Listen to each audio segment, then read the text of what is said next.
Bonjour, voici les actualités info bref de ce mercredi 29 mars. La ministre des Finances, Chrystia Freeland, a présenté hier le budget fédéral pour 2023-2024. Info bref vous propose d'en retenir 3 choses. D'abord, le gouvernement fédéral prévoit 2 milliards de dollars pour offrir ce qu'il appelle un rabais pour l'épicerie. Ottawa prolonge le doublement du remboursement de la TPS qui avait été mise en place l'an dernier à la demande du NPD. Cela se traduira par un paiement unique qui sera versé à 11 millions de Canadiens à revenus faibles ou modestes. Le montant pourra aller jusqu'à 467 dollars pour une famille de 4 personnes. Ensuite, le budget prévoit des investissements de 82 milliards de dollars sur 10 ans pour accompagner la transition énergétique. Ce seront principalement des crédits d'impôt et des investissements de la Banque de l'infrastructure du Canada dans l'énergie propre et les infrastructures vertes. Enfin, le régime canadien des soins dentaires sera mis en place avant la fin de l'année. Il couvrira une partie des frais dentaires des Canadiens qui ne sont pas assurés et dont le revenu familial annuel est inférieur à 90 000 dollars. En dehors de ces 3 éléments, un autre qui touche particulièrement les PME, leurs frais de carte de crédit seront réduits.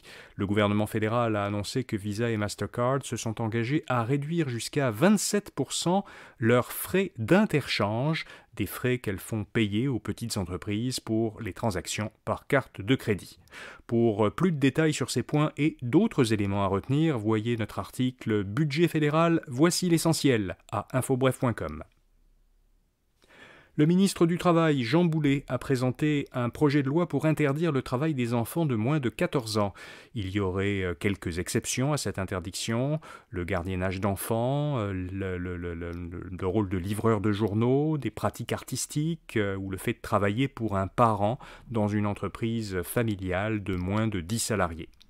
Par ailleurs, les enfants de 14 et 15 ans ne pourraient pas travailler plus de 17 heures par semaine pendant les périodes scolaires, et pas plus de 10 heures du lundi au vendredi.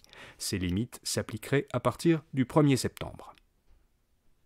En Israël, le Premier ministre israélien Benjamin Netanyahou a dû mettre sur pause l'examen d'une réforme de la justice qu'il proposait et qui était très controversée.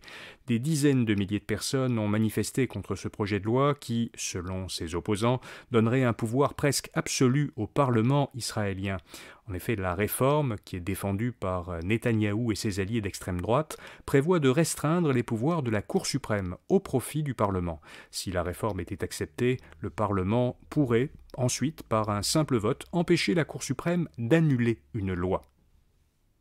Et puis des artistes inuits, soutenus par le chef de l'Assemblée des Premières Nations Québec-Labrador, Ghislain Picard, demandent au Conseil de la radiodiffusion et des télécommunications canadiennes d'instaurer un quota minimum de 5% de musique autochtone sur les ondes des radios commerciales du pays. Dans un mémoire qu'ils ont déposé au CRTC, les artistes présentent les résultats d'un sondage réalisé l'an dernier. Selon ce sondage, 98% des Canadiens se disent en faveur de donner une plus grande place à la musique autochtone à la radio et 94% se disent en faveur de l'imposition d'un quota. Voilà, vous savez l'essentiel. À demain pour d'autres actualités info bref. Bonne journée.